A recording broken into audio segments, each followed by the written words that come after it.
Hello everyone, সকলে কেমন আছো? তো আমার সকালটা শুরু হয় এই যে শাক ধোয়া দিয়ে।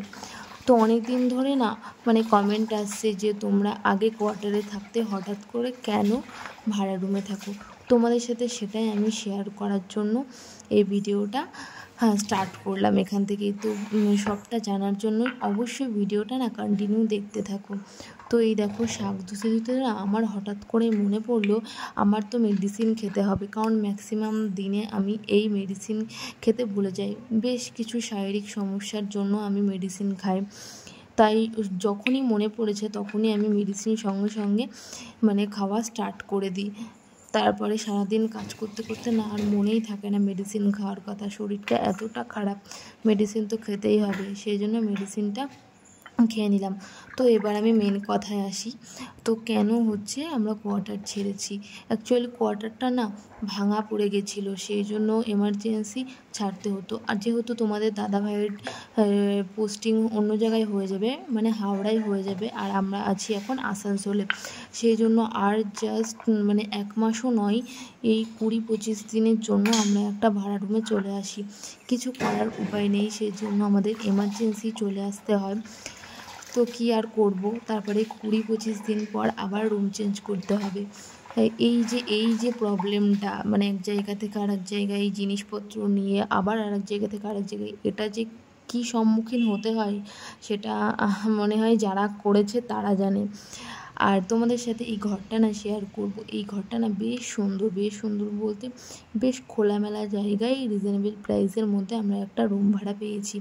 তো এই যে সিঁড়িঘর দেখে নিলে, আর নিচে অ্যাকচুয়ালি আমরা আছি দোতলায়, আর গেটটা খোলার সাথে সাথে এইখানে জুতোগুলো রেখে দিয়েছি সুন্দর করে। আর উপরে ছাদ, আর নিচে ওনারা, ঘরের যে মালিক, ওরা নিচেই থাকে। এই যে হচ্ছে আমাদের বেডরুম।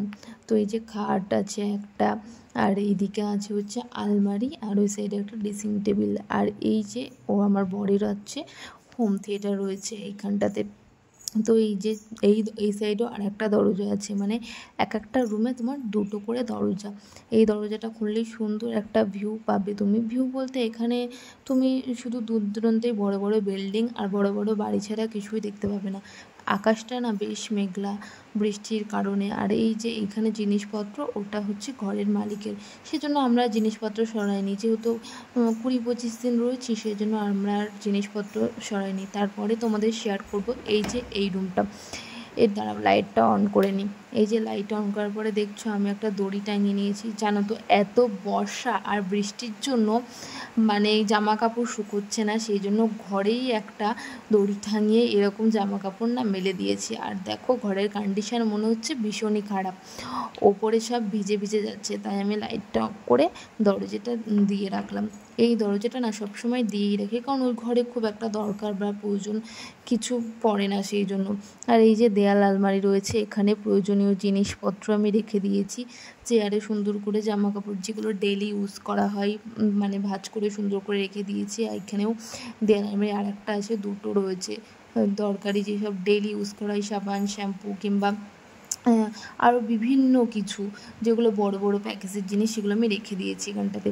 আর যেহেতু এখানে বেশ অল্প স্বল্প দিনের জন্য রয়েছি, সেজন্য আমি ঘরে এক্সট্রা করে আর ঠাকুর রাখিনি। ভেবেছি যে একবারে যেখানে আমি থাকবো পার্মানেন্ট, এরপরে নেক্সট পোস্টিংয়ে পার্মানেন্ট বলে তো কিছু নয়, 5 বছর 10 বছর যাই হোক, ওইখানে আমি সুন্দর করে ঠাকুর পাতবো। সেই জন্য এখানে 20-25 দিনের জন্য আমি কোনো ঠাকুর পাতিনি। তারপরে ওইখানে আমি ফ্রিজে রেখেছি, দেখালাম তো তোমাদেরকে। তারপরে আমি সোজা চলে আসি কিচেনে। তো কিচেনটা বেশ বড়সড়, বেশ বলতে বেশ খানিকটা। কিচেনটা আমার বেশ পছন্দের। এই যে দেয়াল আলমারি রয়েছে, এখানে সব জিনিস ধরে যায়, এই মশলা, তারপরে বাসনপত্র, নিচে চাল ডাল সব এভরিথিং। খুবই সুন্দর কিচেন এইখানটাতে। আর এই যে বেশ বড় জায়গা জুড়ে এখানে একটা বেসিন রয়েছে, তারপর আয়না রয়েছে বেসিনের সামনে। আর বাথরুমটা এতটা সুন্দর তোমাদের বলে বোঝাতে পারবো না, এত সুন্দর বাথরুম। হচ্ছে আমি আগে কখনো ভাড়া রুমে বা থাকিনি আর কি, ফার্স্ট, সেই জন্য আমার কাছে সবথেকে বেশি সুন্দর লেগেছে। আর এই বাটিটাতে তোমরা দেখছো, এটাতে শ্যাম্পু ঢালা আছে। অ্যাকচুয়ালি আগের বোতলটাই শ্যাম্পু শেষ হয়ে গেছিলো, তাই ভাবলাম বোতলটা ওখানে শুইয়ে রাখি। তাই একটু যদি শ্যাম্পু পড়ে তাই শ্যাম্পুটা আর তো ফেলবো না, শ্যাম্পুটা কাজে লেগে যাবে, সেই জন্য আমি ওরকম শুয়ে রেখে শ্যাম্পুটা পড়েছিল তাই শ্যাম্পুটা রেখে। ভিডিওটা বানাতে বানাতে এতটা বৃষ্টি চলে আসলো, এতটা মেঘ করেছে। তোমাদের ওখানে কেমন বৃষ্টি হচ্ছে অবশ্যই কমেন্টে জানিও। তো ভিডিওটা এই পর্যন্ত এখনকার মতো, বাই। সকলে ভালো থেকো, আর নেক্সট ভিডিও খুব তাড়াতাড়ি দেবো।